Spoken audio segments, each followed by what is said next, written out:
Okay, ladies and gentlemen, good morning, good afternoon, and welcome to the webinar Concentration, Mergers, and Food Prices in African Agriculture and Food Markets, designed by the Center for Competition, Regulation, and Economic Development of the University of Johannesburg, and convened under the auspices of the African Food Systems Transformation Collective.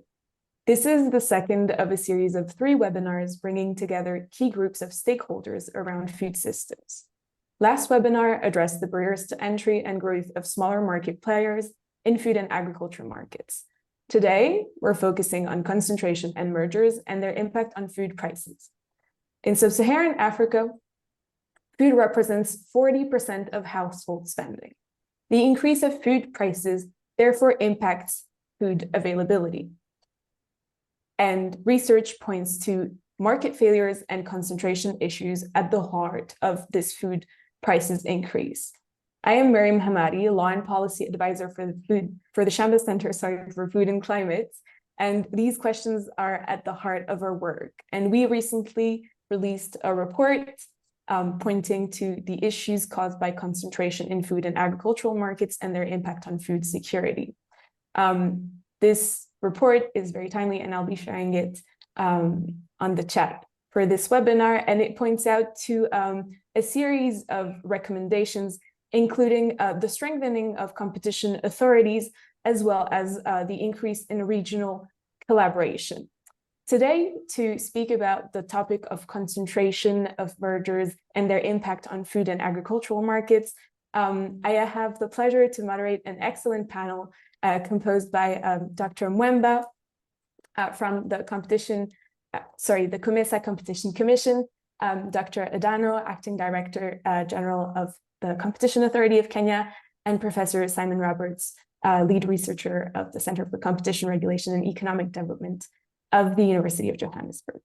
For this session, we are going to have 2 rounds of inputs and Q&A. So if you have any questions, you can drop them on the chat or the Q&A box, and we will be addressing them at the end of this session. With no further ado, I'm going to give the floor to Simon, who is going to be telling us why is it necessary to address concentration and market power in food and agricultural markets. Simon, the floor is yours. Thanks very much, Miriam. Thanks very much to the African Climate Foundation as well, and to the speakers for hosting, and to the speakers, the heads of the Competition Authority of COMESA and Kenya. We're really fortunate to have such high-level leaders to address this issue with us. And we're really moving forwards, looking to move the debate forwards, I think, in terms of what competition authorities are doing and the agenda. I'm going to do a very short initial input, and just share a couple of slides with some information about market outcomes and market prices. This is something that Grace Ntomba touched on in the first webinar, which was looking at barriers to entry and their role for smaller participants. But I think it's useful just to go back to this quickly and give this context, and then I'll look forward to the inputs of the 2 heads of the authorities. Let me just share sorry, John, I think you went a little bit too quickly for me because you're sharing my screen before I've got it ready. Here we go. There we are. Let me just put this up. So the work we've been doing, why is it not going full screen? Okay, I think that is. The work we've been doing, which has been supported by the COMESA Competition Commission for the Market Observatory, has been looking at how a market's working in practice. And then what we're talking about today is how does this relate to levels of concentration in these markets. So I think we know, but it's worth emphasizing that markets don't work effectively if there's a very small number of companies who've got market power and are able to set prices to maximize their profits, and prices don't then reflect the costs of supply or the costs of production. It also means if you're a farmer and you're selling and you've only got a small number of very large buyers who may be cooperating or colluding together, that you won't necessarily get fair prices as a farmer. And so it's really essential to understand the reality of markets on the ground. quickly run through the market outcomes over the past couple of years in fertilizer, first of all. And we saw fertilizer prices go up dramatically in 2021, linked to increase in world gas prices, the Russia-Ukraine war. But we saw those prices, and that the black line, come down for the main benchmark product, urea, back down to under $400 a ton earlier this year. If we're looking at the fertilizer prices delivered into countries across East Africa, and the selected country we've chosen here, we can see South African prices, which is the green line, did come down. The prices in Kenya, for example, remain very, very high. And in work that we're going to publish soon with the Commercial Competition Commission, we do a very detailed calculation of all the reasonable costs to deliver into Kenya compared to, for example, South Africa. And there really isn't a basis for those prices to be any more than around $280 above the world prices, with all of those costs being taken into account. So we see that, number one, farmers are getting charged very, very high prices for bulk fertilizer. And then we ask the question, well, how concentrated is the market? And when we look at the global market, it looks like there's quite a lot of suppliers. This is something that Dr. Mwemba, I think, will come on and talk about more. But when we went to look at the actual big suppliers who are operating facilities at the port and are able to ship in, we find just 2 to 4 suppliers account for the majority of the bulk supply through the main ports and overland transport into these countries in East and Central Southern Africa. So really small numbers of suppliers, really high levels of concentration. And there have been a number of mergers which have had an impact on this. So very, very high levels of concentration, raising really big questions. In maize, where we've seen incredibly high prices in Kenya, which I thought I'd include because Dr. Odano is going to come and talk about this, and this is obviously a big issue for the Competition Authority of Kenya. You see very high prices of maize in Kenya, way above what it would cost either to import from deep sea sources or to transport from Zambia or Malawi, but there's good levels of production. And we add on the transport costs and take into account all the trader margins there. We see the prices, yes, would have gone up, but not nearly by the amount that they have. And again, when we look at trading, we see high levels of concentration trading across borders. There are other issues related to government intervention and trade that we can talk about as well. But the markets are not working well for either the farmers producing or for the consumers purchasing. And then if we look at animal feed, we see a similar picture, but more complex because of the nature of the components that are involved. But the bottom line in terms of animal feed is that we've got the conditions for growing the soya and the maize, but we see prices that are much higher than international prices. And we see prices, strangely, that are much higher, have been higher in Zambia and Malawi, where the soya and the maize is being grown. So we've got some really big questions about whether these markets are competitive, which points us to looking at the concentration levels. And in the working papers which we've looked at and we've produced, which look at the concentration levels, we're seeing in animal feed and soya processing and trading, again, really small numbers of companies accounting for the majority of those activities, both the processing of the soya, which goes into the poultry feed, and in terms of the animal feed sales itself. Let me finish there and hand back to Miriam and Dr. Mwemba, Dr. Odano. Thank you so much, Simon. I'm now going to move to Dr. Mwemba, Director and Chief Executive of the Commercial Competition Commission, to tell us more about the role of regional authorities and why trade, integration, and competition are so integrally related. So Dr. Mwemba, the floor is yours. I'm just going to try to pin you up. There we go. Dr. Mwemba, the floor is yours. Okay, no, thank you very much, Miriam, for that question, and thank you to those listening to us. Look, I heard in your introductory remarks you said 40% of household spending in sub-Saharan Africa, or probably generally in Africa, is spent on food. Maybe the figure is even higher than that. It may look like 40%. Because we are looking generally at Africa or sub-Saharan Africa. But when we go to the deep rural areas, the continent, the figure definitely should be higher than that. And the rural areas of this continent is where the poorest of the poor reside. So from your introductory remarks and from my additions here, you can understand the gravity of the matter that we are dealing with. You can understand and appreciate that any distortion in this market really hits the poor of the poorest. And that's why conversations like this, the Africa Market Observatory that Professor Simon has spoken about, and indeed enforcement in this area to try to address the distortions that are in these markets should be our priority. So I thought I should just start with that. Now, regional competition authorities, I think, are very important in this scheme of arrangements. Why? To start with, regional competition authorities exist because there's what may be called a regional economic community or a regional economic bloc. And what is the intention? Because I want to cascade this in very simple terms so that we're all on the same page.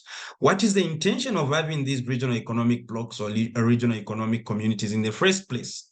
In the first place, the intention and the objective is integration. So creating a bigger market for the benefit of the economies of the member states of that regional economic community, but also for the benefits of consumers. So from these bigger markets, you expect a greater choice, you expect reasonable prices or market-determined prices at which consumers will buy these products. Now, competition plays an integral point in that, or maybe even before I move to competition, trade itself plays an integral role to that, because without trade, then this integration cannot be realized. It remains a dream.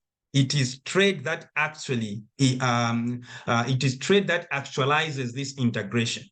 So if I'm a Zambian, I should be able to buy goods from countries across the borders of Zambia through this trade. And that trade has to be efficient if I, as a consumer in Zambia, has to benefit from that. And that is where competition comes in.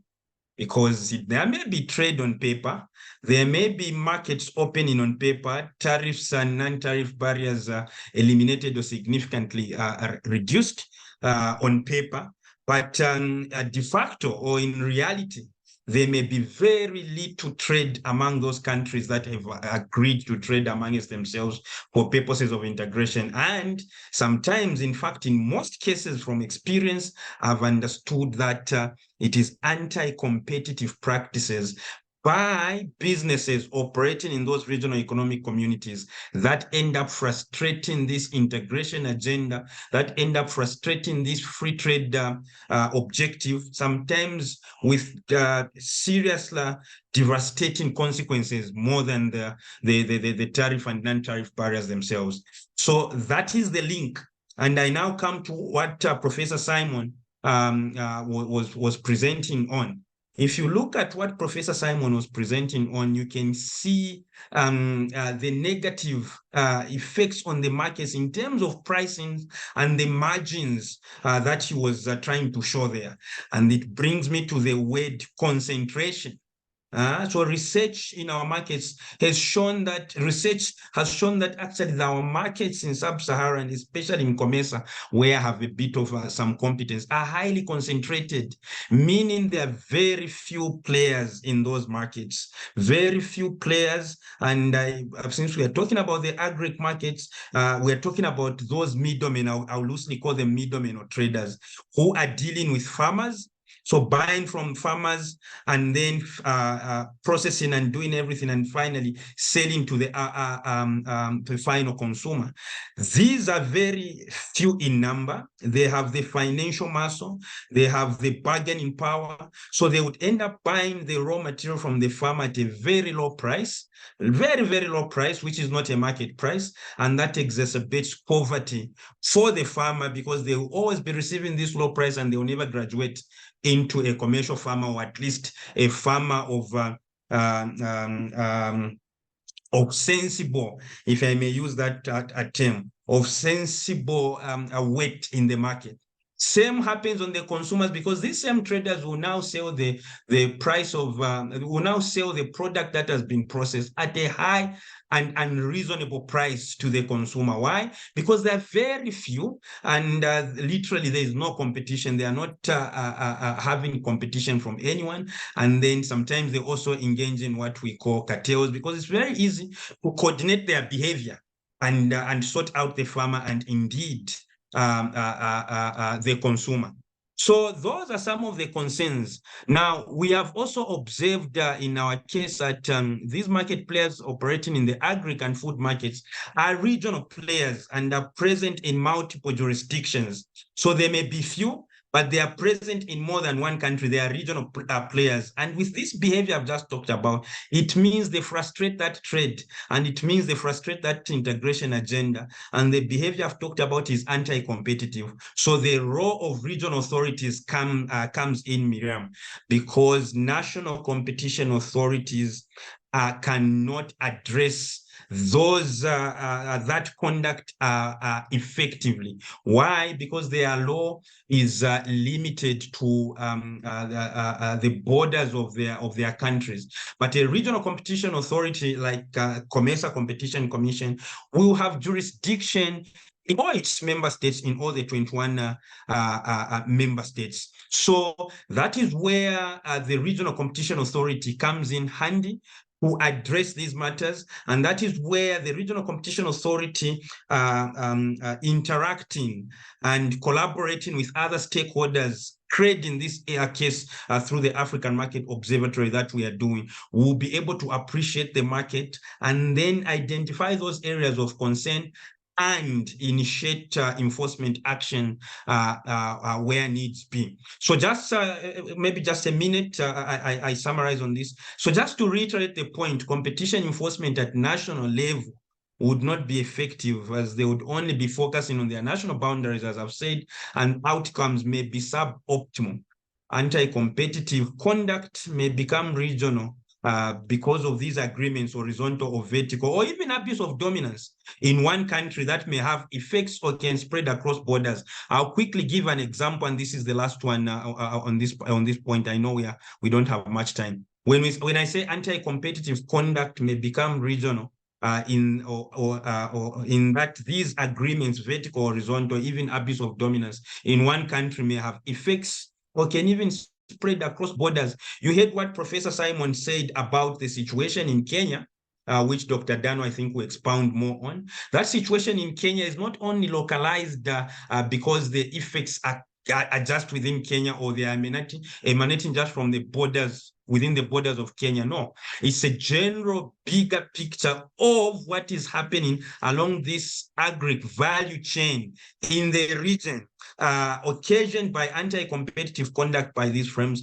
but also, unfortunately, occasioned by anti-competitive government policies. So ultimately, government policies, and I think I'll be very frank here. I hope I would have said it in a better way so that I'm politically correct, but I think I'll be very frank. Anti-competitive government policy here by those countries that are importing, but also those countries that are exporting. So those countries that are exporting makes it very difficult for producers to export to countries where there's a deficit. And those countries that are importing make it very difficult for importers to import from countries where there's abundance with a better price. What we see is serious distortion in the markets, leading to more concentration, because other players begin to exit the market, but also leading to exacerbated poverty because prices keep on going high, as we could have seen from the picture that Professor Simon gave. So I think for now, I'll end here, but that underscores the importance of a regional competition authority, because even on anti-competitive government policies, I think a regional competition authority has more leverage to engage governments collectively than a national competition authority engaging its own government in isolation. Thank you very much. Indeed, Dr. Mwimba, thank you for this insightful opening. We're now going to move to Dr. Adano. who is the acting director general of the Competition Authority of Kenya, and Dr. Adano, Simon has showed us that one of the prices spiking was the maize price, and it definitely had an impact on Kenya. So we would like to know now, how have people reacted in Kenya to high food prices, and what was the role of the CAK in these dynamics? And if you can turn on your camera, Dr. Adana, if it's possible, that would be amazing. Thank you. Thank you, Dr. Adana. The floor is yours. Thank you. Thank you very much, colleagues. Good afternoon to you all. And, I'm glad to be here. I would like to actually emphasize the point made by Mr. Simon Robert and Dr. Mwemba, that the issue around food is more complicated than I think we may think of. I also know that within the food prices, there have been a number of other constraints that households have faced in terms of even reducing their number of meals per day. And that's the severity of food prices when you talk about agricultural sector, which is one of the main sectors of our national economy. And therefore, the impact has been far and wide within the national economy. And there are some figures to show that the impact of that has been actually evidenced across the country. Within the region, I think Dr. Mwemba has alluded to very clearly. I would like to focus more on the Kenyan context. There are some data available within the national economy in terms of food prices, particularly with regard to inflation rates, which are measured by a consumer price index, which shows by June 2023, the index was reported at almost 8%, and therefore this was very high compared to other previous years. And therefore, what we have seen is the drive of increase in prices of commodity, particularly for food prices and non-alcoholic beverages, where the inflation rate was even much higher than what I've just mentioned in terms of being 10.3%. And there are also indications that it's not only food, but there are also other utilities like housing, water, electricity, which actually went up as a result of inflation that's caused by largely within the inflation measurement, that food was highly rated in terms of having the highest inflation than all other items. But we do also see that inflation is not only in food, but also in water, electricity, also transport, which also registered inflation much higher than before between June 2022 and June 2023. But more particularly focusing now on food and beverages, which I've just mentioned, the increase of 10.3% on year-to-year basis was clearly as a result of cost of factors of input that relate to water, electricity, and gas as well, because the government at some point increased the levy on fuel, and therefore LPG gas was also increased by government as a tax, and therefore there was increase in gas prices in the national context.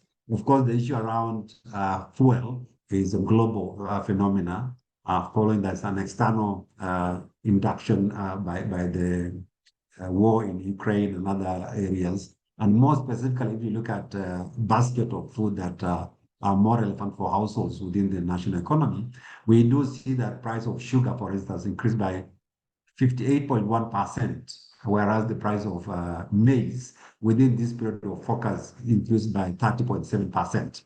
This is very high relative to other regions, as really clearly indicated by Professor Simon Robert and Dr. Mwemba.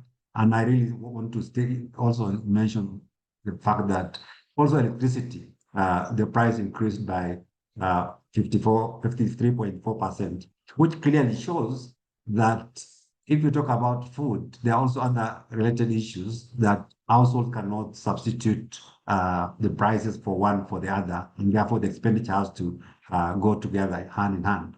And therefore, this is actually the core factors that really relate to food price increase. And that's the period that we are looking at in terms of both basket of food and also utilities that really affect households at that level.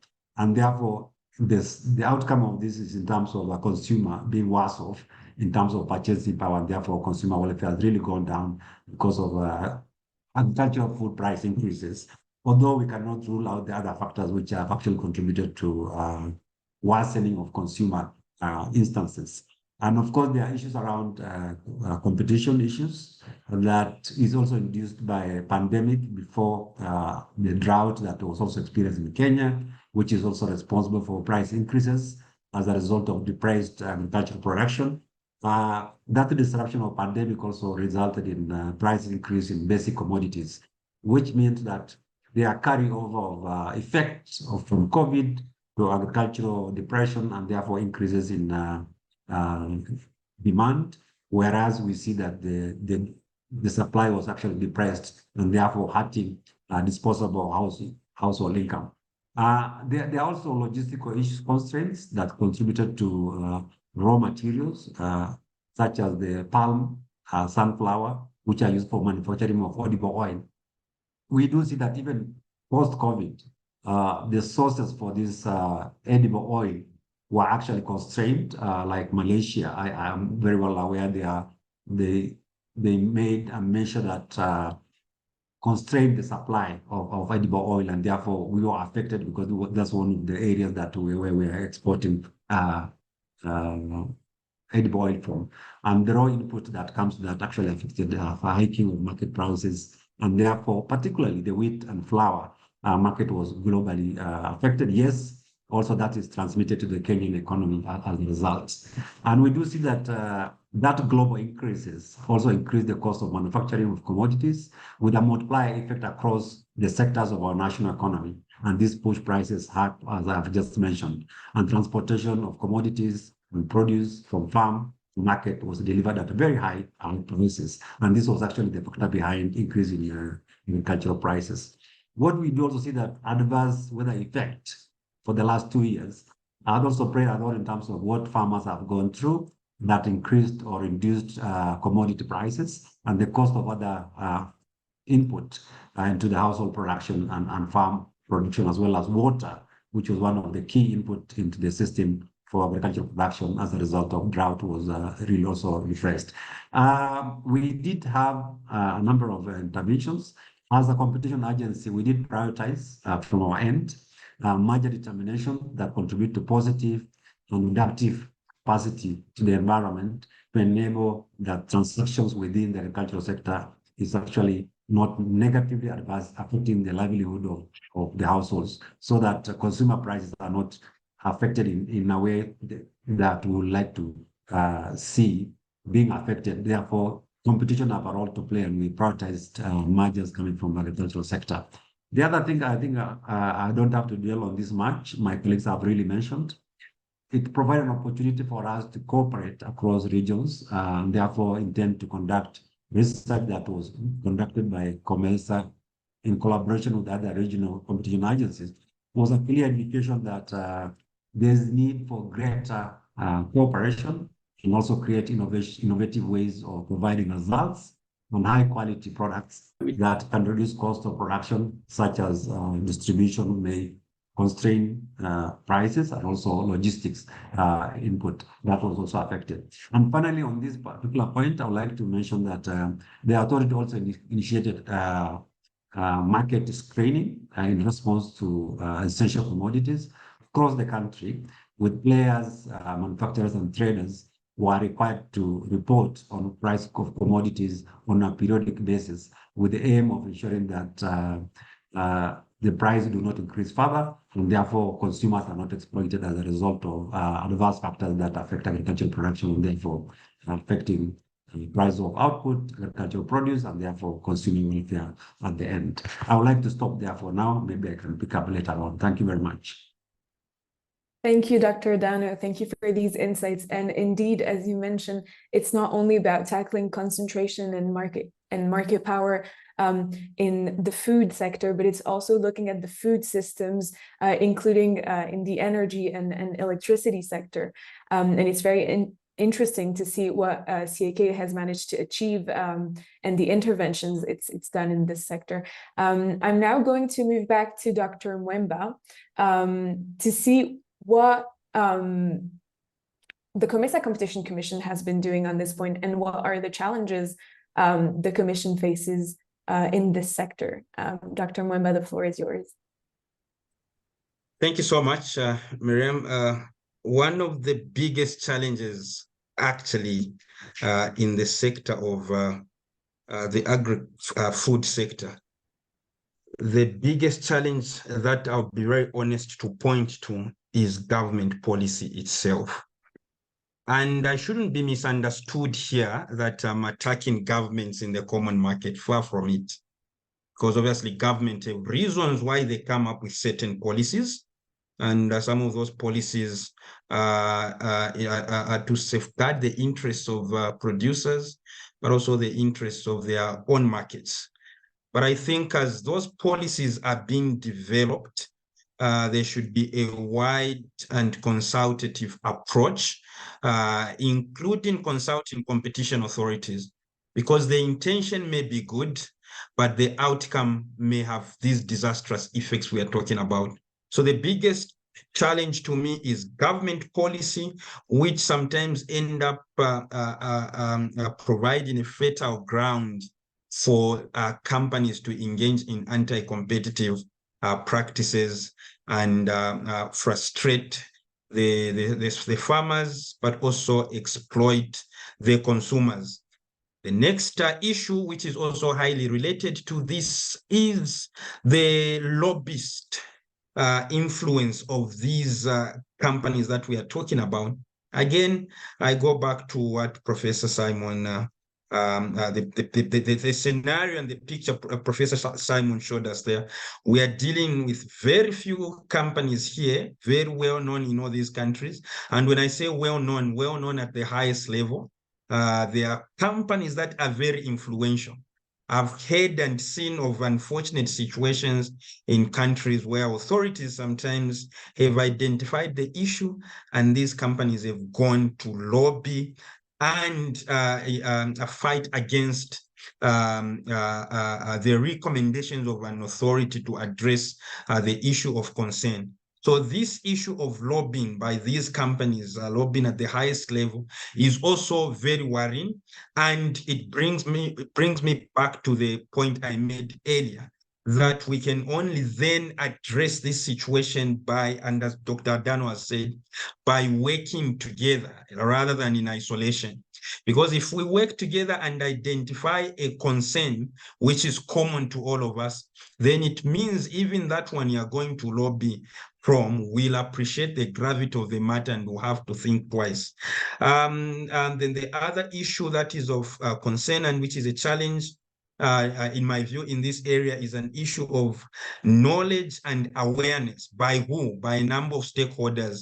Government itself. If the government is aware of the consequences of some of the behaviors of these companies, if they are well informed, and it's us who need to inform them. If they are well informed, I believe the policies may be slightly different than what we are seeing.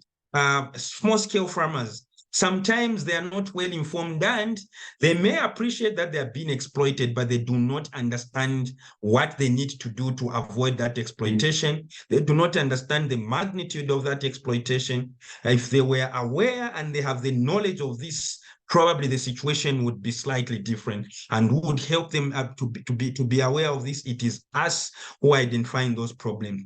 But finally, the consumers themselves. In fact, not finally, there's one more stakeholder. The consumers themselves, yes, we all complain maize grain is expensive, fertilizer is expensive, vegetable oil is expensive, but it ends at feeling the pinch of how expensive that is without understanding why it is expensive, and then putting pressure, whether through competition and consumer authorities or through non-governmental organizations like consumer associations, to bring these issues out so that they are exposed. If the consumers do not understand the reasons and factors behind the high prices, then probably we need to do more, because they are a very important element in this whole scheme of arrangements to address the situation. And then finally, those who would want to enter the market, so business players who are frustrated by conduct by these companies, who basically sometimes engage in margin squeeze. This is what the research is showing us. Even them, if they do not know exactly that what these guys who are the incumbents, what they are doing is anti-competitive, and the matter needs to be addressed by taking it to authorities, relevant authorities. Then again, it becomes very difficult to address the situation. So to me, those are the main challenges I've seen, but I'm not giving a gloomy picture. There's light at the end of the tunnel, and I stress that the African Market Observatory has opened our eyes and shown what is happening. The next thing for us is to raise awareness, which we are trying to do with Professor Simon Roberts. And in fact, even what we are doing now here, right now, we are trying to raise that awareness, but we want to go beyond that, to engage governments of these countries, to engage different stakeholders, and we are doing that next year, to explain the consequences of this behavior, the consequences of certain policies, but also give knowledge to those people so that as they make decisions, those are very well informed. We are also going beyond that, Miriam. You asked, especially from the point of view of COMESA. Maybe I'll leave credit a little bit out of this. We are also going beyond that. We realize we can't do this alone. We can't do this alone, and I think Dr. Dan was stressed on this.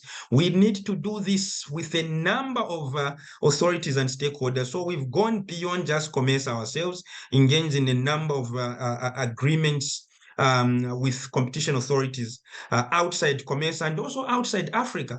And some of these are the issues that we are looking at. The Eurasia Economic Commission has been interested also in the Africa Market Observatory that we are working on. And we're in discussions on how they can participate in that at a larger scale than just the member states of COMESA that we are looking at. It is not yet settled on how we are going to do that, but already that shows that we are raising awareness and people's eyes are opening to see, because the same companies, even in the Eurasia region, because I'm talking with the Eurasia people here, so I'll be specific. Even in the Eurasia region, these are the same issues that they are observing. These are the same companies that they are dealing with. So we've gone beyond COMESA to see how we can work closely with our colleagues and even bring much more information. And finally, this is not a challenge, but it's a way forward. I think everyone should support this work of the Africa Market Observatory. From the member states of COMESA, I think you will appreciate that most of the things that are coming out are in the interest and for the benefit of our markets, for our small-scale farmers, for our consumers, and indeed for other businesses to enter. It is something that I really plead that it should be supported, and we intend to increase the number of countries every year. And the number of important commodities that we are looking at every year, funds permitting. And Miriam, I know Shamba is also supporting us on this, and it's a very important stakeholder that we've identified. If we can identify more through CRED, through the CCC, through Shamba, through our member states, if we can identify more stakeholders who can get interest in this and fund this project, I think we'll be doing a great service to our markets, but also to our citizens. Thank you very much. Thank you, Dr. Mwemba. And as you say, we need to work together on this, and we need to raise awareness. And on this point, I'll move now to Simon on the role of research and how research can advance this agenda. How can research transform food systems? So I'm going to give you the floor now and just put the pin. There you go. Thanks very much, Miriam, to Dr. Mwemba and Dr. Idana. I'm going to keep very short because I'm hoping that we're going to get interesting questions and discussions that we'll all put on our camera. I know that Dr. Dan will come back and talk about things that are happening in Kenya and the International Competition Network as well. I just want to emphasize how kind of urgent this is, first of all, because we're talking about it in the context of a situation where, the region where East and Southern Africa has got abundant arable land, is not paying farmers good salaries, but there's abundant or returns, and abundant arable land and water. But we're talking about a region which is a net food importer and has among the highest food prices in the world. It's equally urgent because of climate change, which is going to involve more trade rather than less trade, as shocks hit particular parts of the region.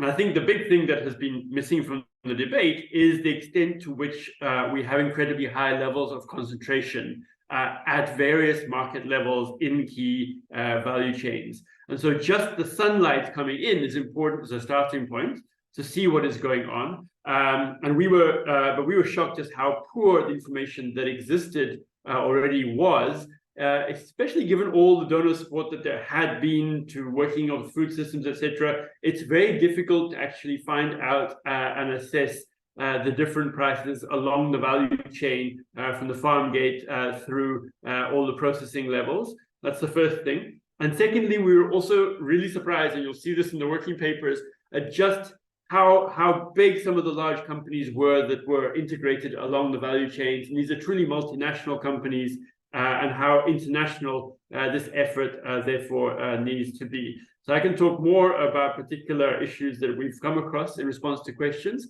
but I think it would be really good to hear from participants as well on the issues they want us to address, because I think we're all part of this international effort to tackle these big burning questions. I'm hoping, though, everybody will join with their cameras on so that we have more of an online kind of community rather than individuals at one time. So I'm hoping we can all go together and see what questions there are from the group.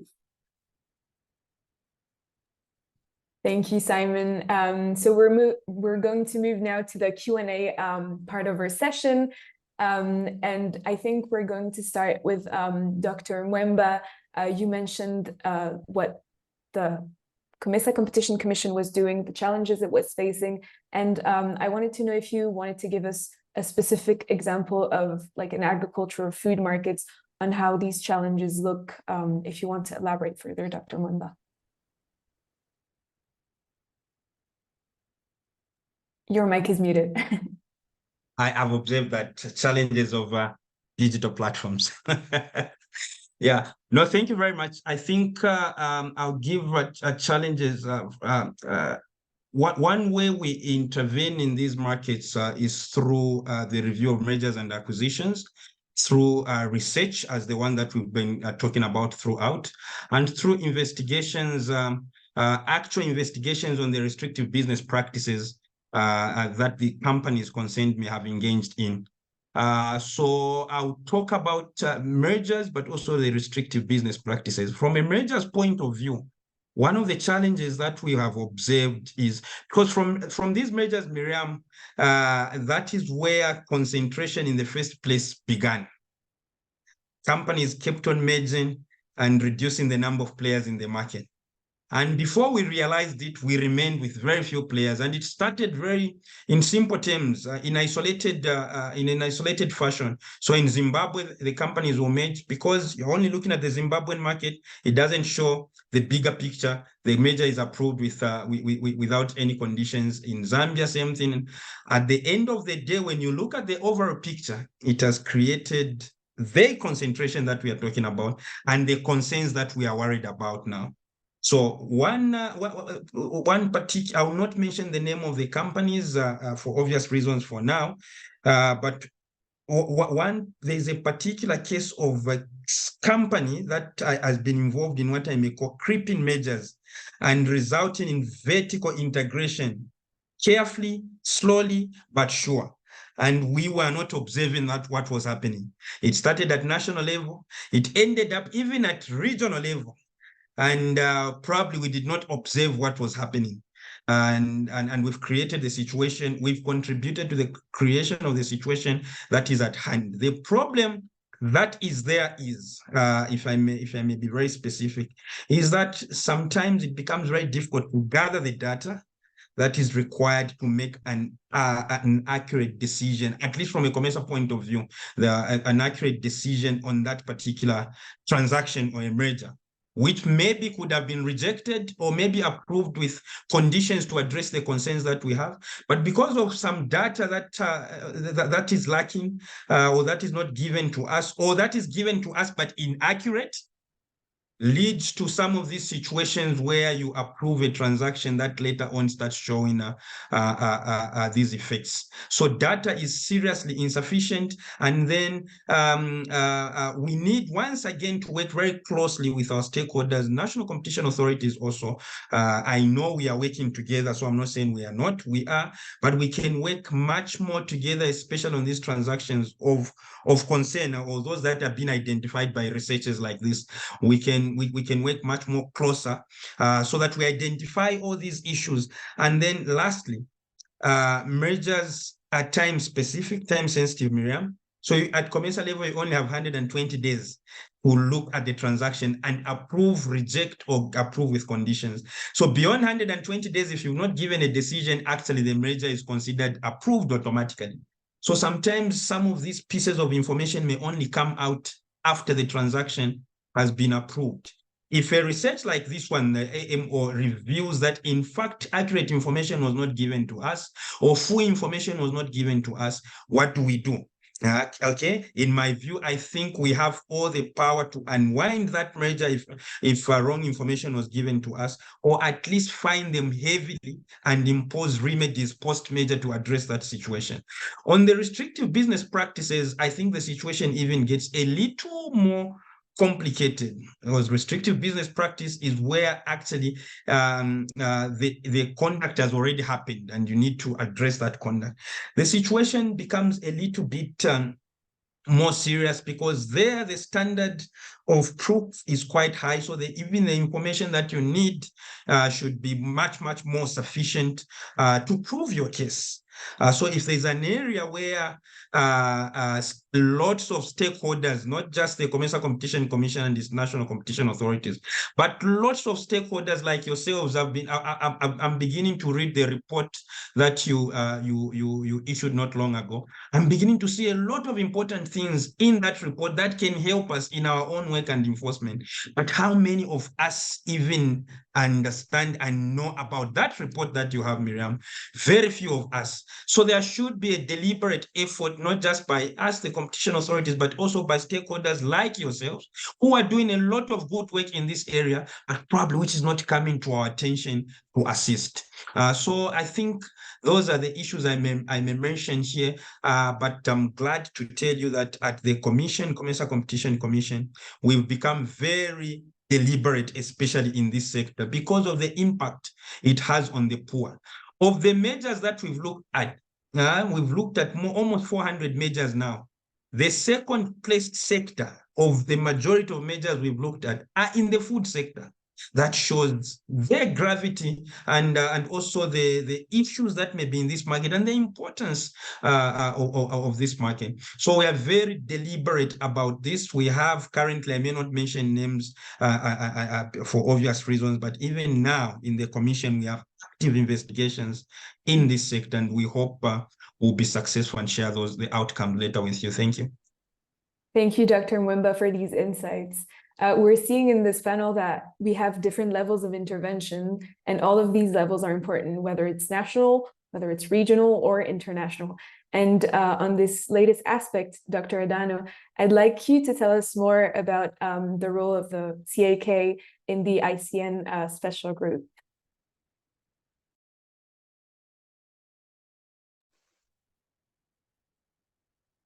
Thank you very much, Mariam. And I would like to emphasize the fact that regional cooperation and international cooperation with competition agencies is extremely important. And I think that cannot be overemphasized. Within the competition network, we are a member of our MOU with the regional competition authorities like COMESA, and also we have a collaboration with the Competition Commission of South Africa. But within the ICN network, we are co-chairs where we report on projects that different working groups report on, and therefore that feed into the ICN policy or guidelines that eventually, or toolkit that eventually inform the best practices across the globe in terms of competition network. We are co-chairs of advocacy working group. And next year, in February, we are going to organize an advocacy conference on behalf of ICN. And that's where all of you are most welcome to join us in February next year, 2024. Within the ICN also, we are a member of a steering committee where we look at products, especially within the special project. We are going to spearhead the project to the members who are interested, and we have called for members who are interested to reach out to us for us to strengthen the importance of agricultural and commodity prices, particularly with focus on African or developing countries. Because if you look at African countries, I think it's important to emphasize the fact that most of African countries are agricultural based, and there is limited value addition. Therefore, agriculture still plays a very important role within that framework. And we do recognize the fact that trade and commerce have been emphasizing the importance of agriculture, and therefore we created an initiative where we now take it to ICN, the special project around agriculture and food, where we want to encourage other regions to see the importance of agriculture and food security in particular, and see how best we can promote as competition agencies the importance of agriculture. Bringing back to the Kenyan context, why we think this is very important is that Kenya, if you look at from an agricultural lens, about 70% of the country land space is not suitable for agriculture. Therefore, you are only left with 30%. And with growing population, farm sizes have shrink over the years. There have been a lot of subdivision of land or conversion of potential agricultural land to estates. And therefore, there's a lot of challenge facing agricultural sector more in particular. And this is the discussion that we feel is not unique to Kenya, but is also unique to African countries, particularly if we look at issues around climate change and sustainability of agriculture, and therefore what is the role for competition agencies to play. And this is now the collaborative effort we have put forward. We are bringing to ICN network and seeing what is the importance. And we have seen a very good response in terms of the initial launch of the project, that this is actually an important area for discussion that African countries can introduce to ICN network. And therefore, I really appreciate the support that we have had with COMESA, Dr. Mweba in particular, and Professor Simon Roberts in terms of spearheading this project, along together with Professor Enoy of New York, and also the Competition Commission of South Africa, in terms of how best can we work together and spearhead this project and ensure that African agriculture is actually seen as an important component in the international space, particularly within the ICN network. Thank you very much. Thank you very much, Dr. Adano. So we have a few minutes left, so I'm just going to move very quickly to Simon. We have a question on the AMO and what is it doing and what is the challenges you're facing in the work you're doing. Thanks. So the African Market Observatory, the AMO, is collecting market information. In the first place, collecting prices for bulk supply, so the trading of products in reasonable volumes. In many other parts of the world, this data is readily available because there's commodities exchanges. The EU itself has observatories and all these different agricultural products. In Brazil, which we've looked at, there's a network of universities that put this together, so you can see what the prices are of products in different parts of the country, and you can look at the margins through. And so what we're doing is essentially trying to fill that gap, and it's particularly important that we do this across borders, because the nature of the borders and the geography means that in a city like Nairobi or Dar es Salaam or Johannesburg, often the supplies may be coming from a wider area than just the national borders, within the national borders. So it's really important that we look at this on a regional basis. That's the first thing that we're doing. The second thing is that from observing, from looking, we're then going into analysis and analyzing how those markets are working in practice. Now, this is obviously much more involved because there are different explanations. And I think, as this comes through very clearly, it's really important that we don't just choose one explanation because we think this is the area we're in. We're not looking for our keys under the lamppost, as it were, because we're a competition economist. We don't just say everything is a competition answer. But I think what's happened is that the food systems people, for example, have seen that all the food issues are to do with maybe production, and markets have not really come into this. So what we've got to do is bring the information, understand how the markets are actually working in practice, and understand that there may well be big competition issues. And this is one of the things we wanted to bring out in this webinar, is that the markets, if the markets are concentrated, then we may expect that there will be competition concerns. We also expect that the companies will lobby. So it's not either or. It's not that because they're lobbying, isn't anti-competitive conduct. If I'm a company, I would do all of these things. This is perfectly rational. I would want to have trade restrictions, favorable licensing arrangements, etc. And I would want to engage in anti-competitive practices to maximize my profits. This is in a sense normal from what large companies will try to do. You want to improve their returns. So we need to fit the market observatory work and the work of the competition community into the work that's being done on the food systems and vice versa. Bring these two communities together. Otherwise, we're not going to address these really, really urgent challenges that we face. And so that's where we're coming from in terms of the market observatory. My colleague Grace Mzomba presented before, and you'll be able to see the others who are working with us. Alberto Sheri and Heike Fickel has been posting in the chat, and please do get in touch if you've got any further questions or queries. But it's very much something that we are building over time and working together with COMESA, the Competition Authority of Kenya, and the Chamber Centre, as you know. Thank you so much, Simon. I know we're over time, but there are very interesting questions in the chat. So I'm wondering if we could just address them extremely quickly. One is on the ideology shifting. How can we make more resolute regulation and strengthen authorities against lobbying? I guess that would go more towards Dr. Mwemba, who's laughing. And the other question that I'd like to address to Dr. Adano concerns the merger review process, and how difficult is it to obtain the relevant information, especially time-wise. Who prefers to start? I'd be either way. Dr. Adano, do you want to start? Let Dr. Adano start. Yes, I can start, yes. How difficult it is to get information on merger process.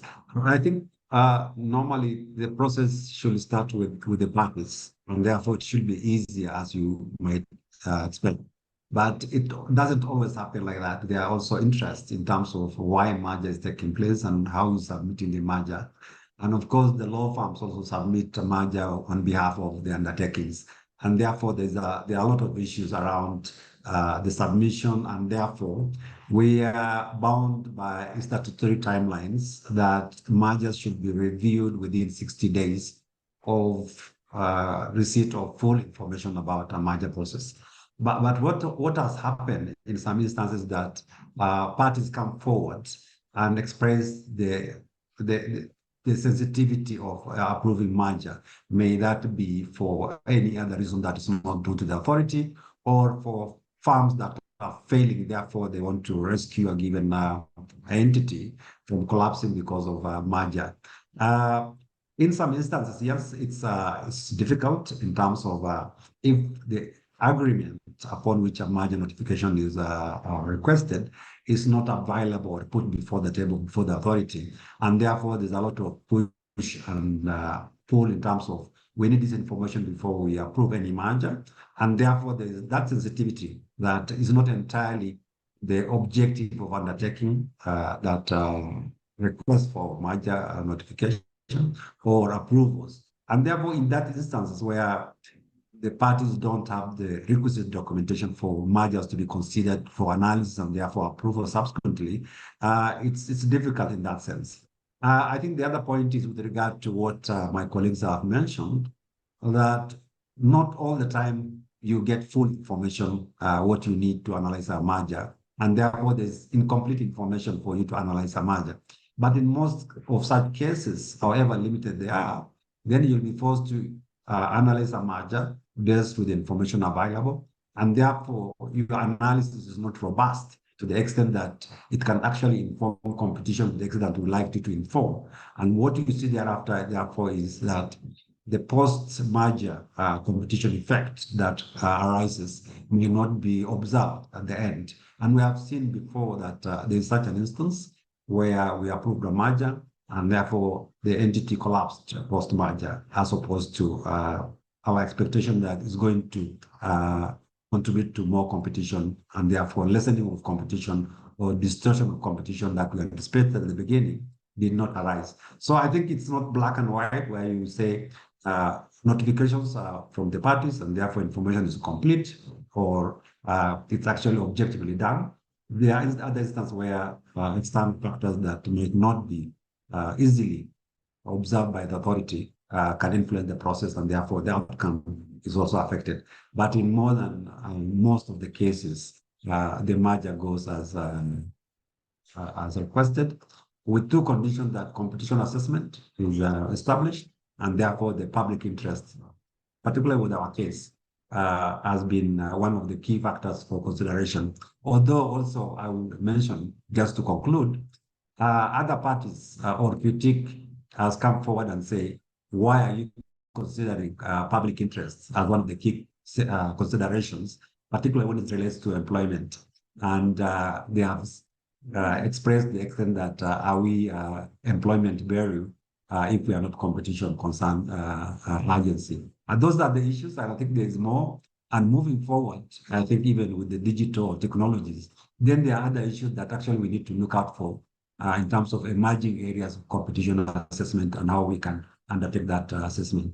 Might be an area that we need to look at as a competition agency, and therefore what we need to do in those instances as well. Thank you very much.